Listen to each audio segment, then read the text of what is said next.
Bruno, você é chato pra caralho, insuportável. Quando eu ouvi isso, a primeira reação foi automática. Responder na mesma moeda, me defender e simplesmente encerrar a conversa ali. Mas eu não fiz isso. Eu respirei fundo e eu fiz uma pergunta. Por que você acha isso? Claro, por dentro a vontade era de dar uma voadora na jugular, de dar um soco. Mas eu fiz o que me parecia certo. E eu posso dizer uma coisa. Essa pergunta pegou ele totalmente despreparado e mudou completamente o rumo da conversa. Meu nome é Bruno Ribeiro, sou especialista no desenvolvimento de pessoas e você está no podcast Spoilers da Vida. Se você for novo por aqui, não deixe de assinar o canal e ativar as notificações para você receber toda semana o conteúdo exclusivo que eu já venho produzindo aí há mais de 7 anos. Se você preferir, também pode acompanhar a gente nas outras redes sociais que vão estar aqui na descrição desse episódio. E essa temporada, se você já nos acompanha ou se for novo por aqui, é sobre liderança.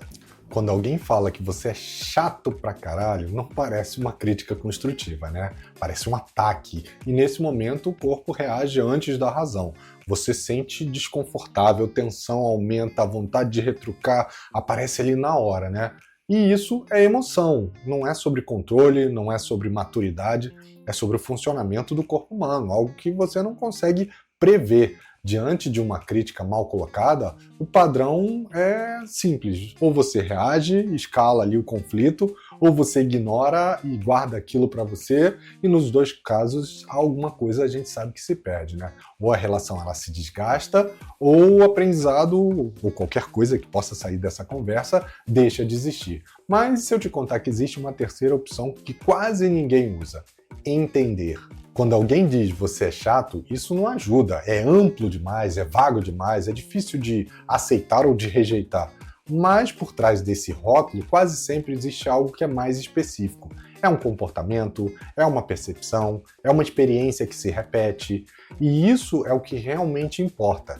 Aqui entra um ponto que precisa estar claro para você. Nem todo chato é ruim.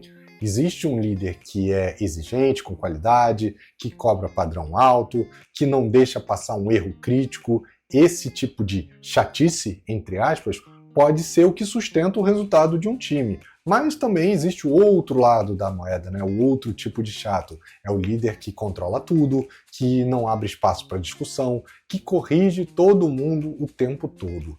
E aí, a gente sabe, o efeito é exatamente o oposto.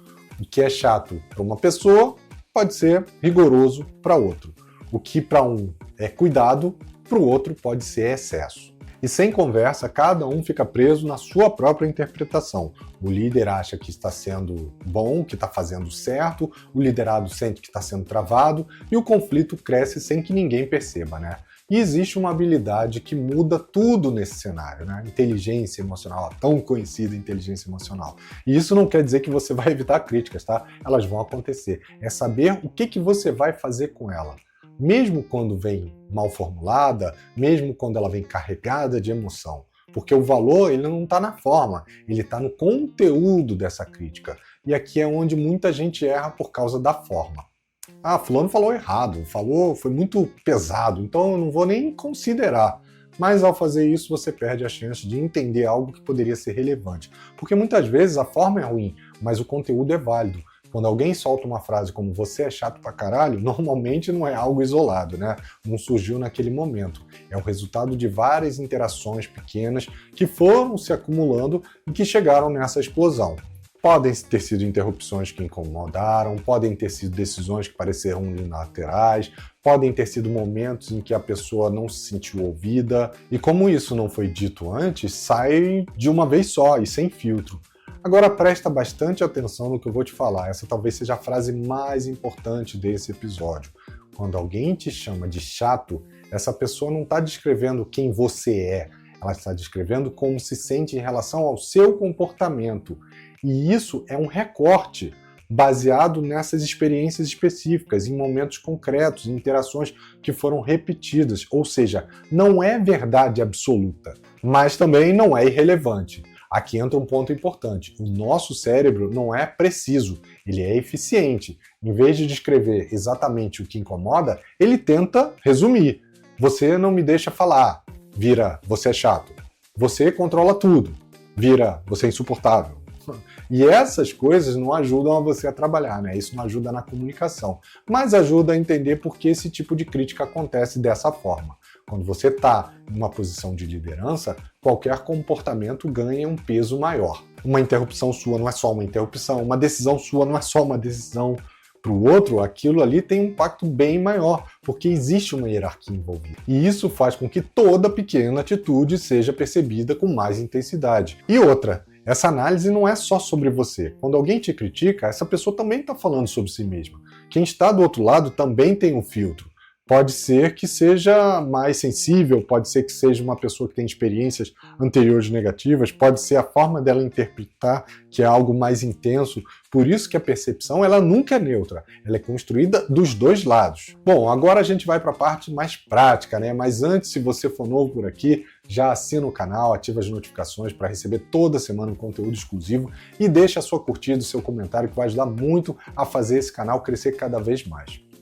O momento da crítica ele é decisivo, e é ali que a conversa pode virar conflito ou clareza. Como eu falei, se você reage no impulso, a tendência é escalar. Se você ignora, você perde ali provavelmente uma oportunidade de melhorar, de entender o que está acontecendo. Mas existe o terceiro caminho, que é entender e conduzir. E para te ajudar, vamos colocar aqui algumas práticas que você pode aplicar hoje mesmo para melhorar o teu relacionamento aí com seus liderados. A primeira é segure a primeira reação. A gente sempre tem vontade de reagir, de se defender, né? De explicar, de justificar ou de devolver na mesma moeda. Mas se você fizer isso, a conversa ela acaba ali. Então o primeiro passo, e ele é mais simples, mas é difícil, é não reagir imediatamente.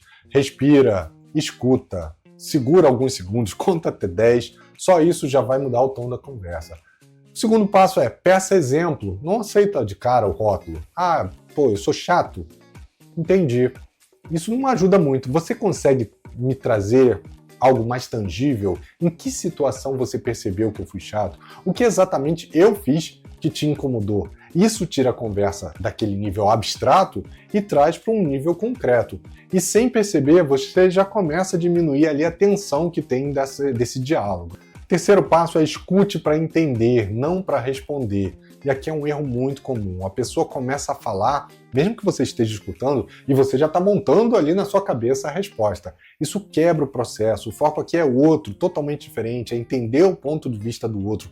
Mesmo que você não concorde, mesmo que a forma como ele esteja trazendo seja ruim, porque sem entender, você não vai conseguir ajustar. Separe o comportamento da intenção. Uma das coisas que mais ajuda nesse momento é a gente conseguir distinguir isso. Você pode ter tido uma boa intenção, mas o impacto que você gerou para essa pessoa foi totalmente diferente. Ah, Bruno, não entendi. Você consegue trazer aqui um exemplo? Vou te trazer um exemplo. Você interrompe uma reunião para você, ou uma pessoa na reunião, né, para você acelerar, porque eventualmente está no time box, você tem que agir ali para poder garantir que vai terminar dentro do tempo.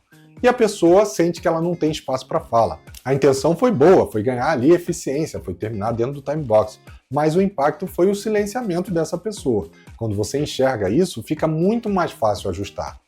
Valide também o que faz sentido. Validar não é concordar com tudo, tudo bem? É reconhecer o que a pessoa está falando e reconhecer que é legítimo. Você pode dizer algo assim: olha, eu entendo como isso pode ter parecido para você, faz sentido você ter se sentido dessa forma, nessa situação. Isso reduz aquele lado de defesa da outra pessoa e abre espaço para uma conversa mais madura, menos territorialista, vamos dizer assim. Explique também o seu lado, sem invalidar o lado do outro. Depois de escutar o lado do outro, você pode trazer o seu contexto. Mas cuidado, evite frases como "ah, não foi isso que eu quis dizer, você entendeu errado".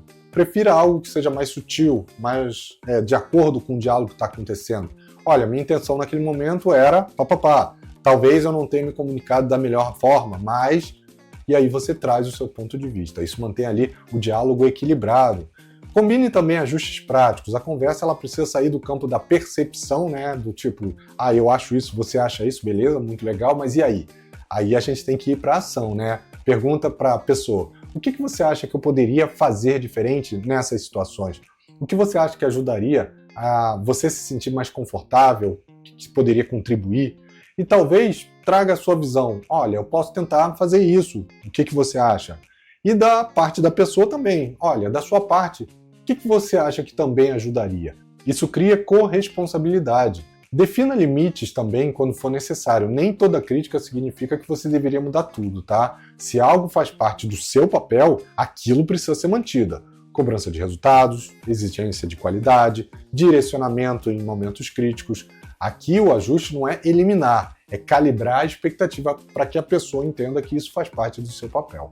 E por fim, cria um ambiente onde isso possa ser dito antes. O ideal é que isso não exploda de um jeito errado, né? Mas que possa ser discutido antes que chegue nesse momento, né? Isso depende de você criar um ambiente, depende de você construir um ambiente psicologicamente seguro, né? As pessoas, elas, quando sentem segurança, elas falam antes, elas não se sentem acuadas, elas não acumulam. Então, no dia a dia, estimula ali feedbacks frequentes, espaço para que elas possam dar a opinião delas, abertura para discordar da sua opinião. É claro que, com todo respeito, isso evita o acúmulo e cria um ambiente de segurança psicológica. O desconforto, ele faz parte do processo. Essas conversas, né, elas nem sempre são fáceis. Elas dão o desconforto, elas mexem com o ego, elas exigem que desenvolva a maturidade, mas são justamente essas conversas que mais geram crescimento, tanto para o líder quanto para o liderado. Ser chamado de chato pode incomodar, pode parecer injusto, pode soar desrespeitoso, dependendo de como seja trazido, né? Mas quando você para analisar com calma, você percebe que não é sobre o rótulo, é sobre o que está por trás desse rótulo. E lembre-se, liderar é ajustar constantemente, não existe um ponto final da liderança. Você não vira um bom líder e pronto, agora eu sou um bom líder. Você vai ajustando ao longo do tempo, com cada feedback, com cada situação desconfortável que vai acontecer, com cada percepção que aparece. E quanto mais aberto você está para isso, mais rápido você evolui. Depois de tudo isso, vale aqui uma reflexão muito simples para você. O que no seu comportamento hoje pode estar gerando ali percepções que você ainda não enxergou? E mais importante, será que você está criando espaço para ouvir essas percepções, esse feedback, ou você está fazendo com que as pessoas guardem isso para elas? Quem só se defende de uma crítica acaba não evoluindo. Quem investiga acaba crescendo e crescendo rapidamente. E se você conhece alguém que reage mal a qualquer crítica, que se fecha quando ouve algo desconfortável ou que leva tudo para o lado pessoal, compartilhe esse episódio com essa pessoa, porque no fim, como eu sempre falo, a palavra pode ser chato, pode ser dita da forma incorreta, pode ter sido num momento mais crítico, mas a gente está falando sobre maturidade, está falando sobre liderança, sobre o líder ser bem intencionado, mas perder a chance de evoluir, porque ele descarta a crítica antes de entender o que está por trás dela. E isso trava o crescimento dele. Porque sem escuta não tem ajuste, sem ajuste não tem evolução. E, reforçando o que eu sempre trago aqui, quando você curte, comenta, compartilha, interage aqui no episódio, não é só sobre o algoritmo, você ajuda o outro líder a perceber algo que pode ser essencial para ele, né? Algo que a gente vem trazendo aqui. Não é a crítica que define você, é o que você faz com ela. Então te vejo no próximo episódio, um abraço e até lá, pessoal. Tchau, tchau.